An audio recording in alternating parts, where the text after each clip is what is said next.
Hey everyone, this is the first face reveal on Common Sense Gaming. Who would have ever guessed what Nate would have looked like? So this is where I'm supposed to say, hey everybody, my name is Nate with CSG, and today we're going to be talking about horror in video games, specifically with Frictional Games. And you may have heard of one of their works, Amnesia: The Dark Descent. That's a game you can get on Steam, especially if you were on YouTube like 8 or 9 years ago, like I was.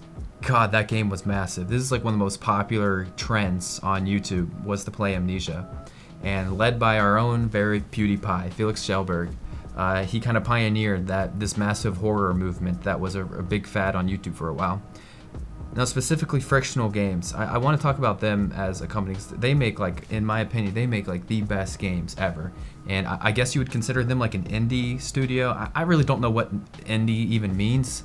But they make some of the best games I've ever played, and they have one specific mechanic that is like so uniquely them, and that is so immersive in their games. And of course, you'll be seeing some gameplay cutting in and out here.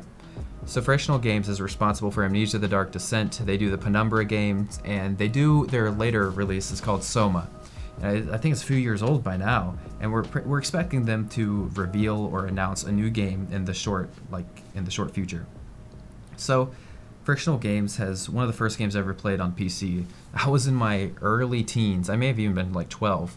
And I played a demo. I was able to download a demo onto my laptop. I was in a hotel room downloading a demo on my laptop for Penumbra.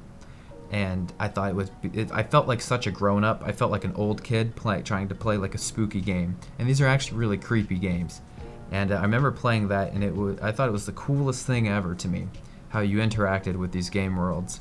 And you know, when you look at a Frictional Games game in itself, if you're someone that really cares about graphics, which I really don't, you probably look at this, you're like, yeah, these graphics really aren't that great.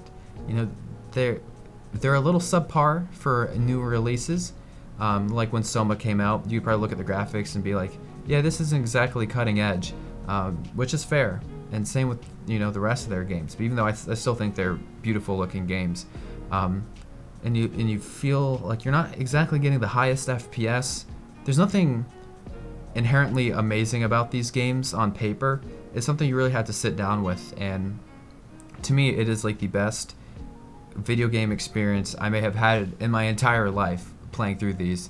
And Soma is what you'll be seeing the gameplay of, is their newest game. And you're probably already noticing something that is so uniquely them, and that is how you interact with the world. It is incredibly immersive, and I don't know if these games release on console at all. I'm sure Soma has probably found its way to console, but on mouse and keyboard, which I think all games are meant to be played on, PCMR, right? There you see my system right there, 2080 Ti, 9900K, 64 gigs RAM. It can, you throw anything at it, it'll handle it. The way you move around the world and you open a cabinet, like in a video game, you take a mouse and you literally click and drag back to open a cabinet. Like if you were to pull open a cabinet, to open a door, you take your mouse and swing it as if you were literally opening a door. And these little things combined with like this aesthetic that is so empty in sound, which I think is so cool in gaming. That's why I love Dark Souls so much. Like the sounds you hear, it makes you feel very alone in these games, in which you are. That is a big part. If you've played Penumbra, Amnesia, there's two Amnesias technically, but I think the second one was more made by a game developer called like the Chinese Box or the Chinese something, but still produced or published by Frictional. And Soma, you go through these games and it is inherently empty, as in with other people. It is so insanely empty. You have this grain of hope when you go through these games that you meet another person, like even part of Soma. Again, I don't want to spoil anything, but of course, there's someone that you're talking to, and so it gives you this hope that, wow, there's someone else here, and it leads you to kind of push for that. And I think in the same sense, Dead Space captured that aesthetic, or that feeling as well. And I think there's something to be said in games where you are so incredibly lonely, in horror games, you are so incredibly lonely, and the way that you can play with the visuals and play with the sound, you can really make this incredible experience. Obviously, I don't want to be alone ever. I don't want to play games that make me feel alone. But when I want to play a horror game, That is like the ultimate aesthetic, and I think Frictional Games does this so well. And you don't really get jump scared quite like your traditional cheap, horror triple, or not even AAA, or sometimes AAA. Your classic horror games have so many cheap scares, and Frictional Games doesn't really go with the cheap scare approach. When you get scared, you can really kind of feel it in your stomach. I like to play these games with the lights turned off. I like playing them late at night, and you can kind of feel it sometimes. Even though when I know what's going to happen, you can kind of feel this feeling. The scares are very appropriate, and it's never usually something jumping at your face. It's a slow burn. It gets really creepy. It's usually something to do like mentally. It's your brain is getting messed with a bit. And I forget what the word for those types of psychological. There we go. I'm not an English major. You get these like psychological horror type of feelings throughout these games that they produce. And I know, obviously there's no script for this video. That's why it feels a little all over the place. And that's kind of how this channel is. We're just chilling, talking games. So this video, in a way, is kind of a PSA.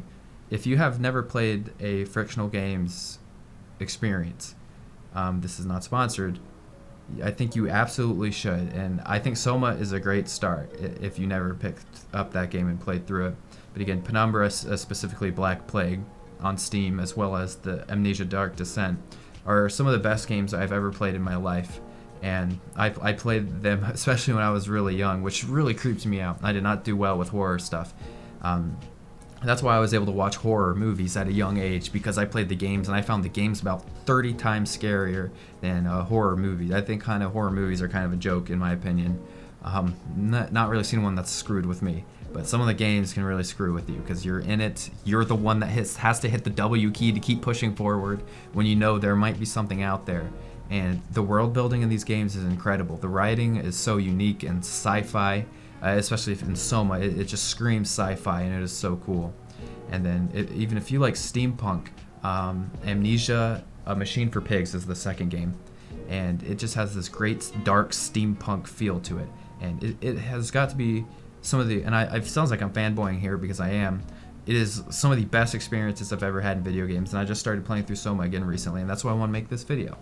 So that's what this video is all about. If you have never played a Frictional Games game, I think you absolutely should, because most people have not even heard of these games, and I think it's a great thing for you to have on your radar. I know this channel will be talking a lot about consoles and like the industry as a whole, but sometimes I do want to break it down to these developers and some of the cool stuff, because it's easy to tear down EA for doing stupid stuff with one of their games, even though we gave them credit for fixing up Battlefront 2, or Microsoft doing something dumb, or whatever. There's a lot of good in this industry, and Frictional Games is part of that. And yeah, I hope you guys enjoyed this video. Take care, guys. See ya.